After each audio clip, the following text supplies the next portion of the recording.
Over the last couple of weeks, I've conducted a number of board career assessments, and as part of that, I usually ask people what is motivating them to secure board roles.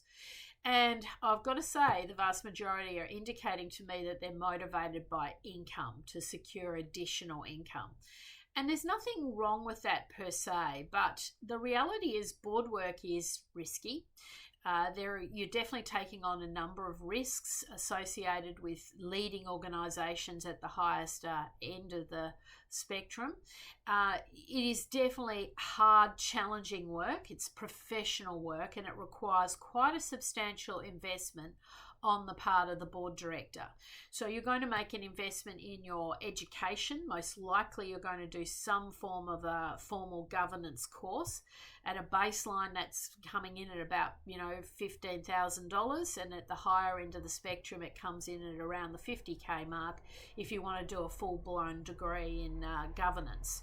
So there is a big investment, and the funds or the board fees don't necessarily come overnight. It takes some time to build up income levels. So I really sort of suggest you really, think carefully about your motivations, because this is not a quick fix. This is not a kind of, I'll just go and pick up a $60,000 board role. It takes a lot of time. You have to learn your craft. You have to be connected to the right people and secure the right roles. And often those early stage roles are sort of what we call stepping stone board seats. They're often unpaid. There might be expenses only. The remuneration is very, very modest in the early days.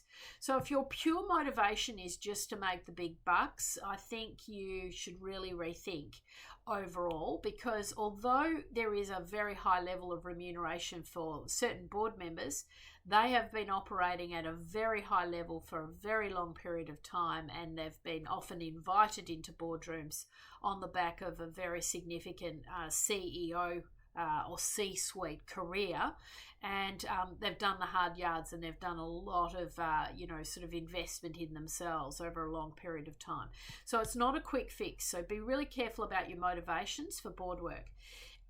A better type of motivation is that you really want to serve at the highest levels of the organisation, that you have a sort of servant leader mentality, and you really want to give back in the communities. Now, in those scenarios, you'll probably find the money takes care of itself. Eventually, you're going to be very well remunerated for the work.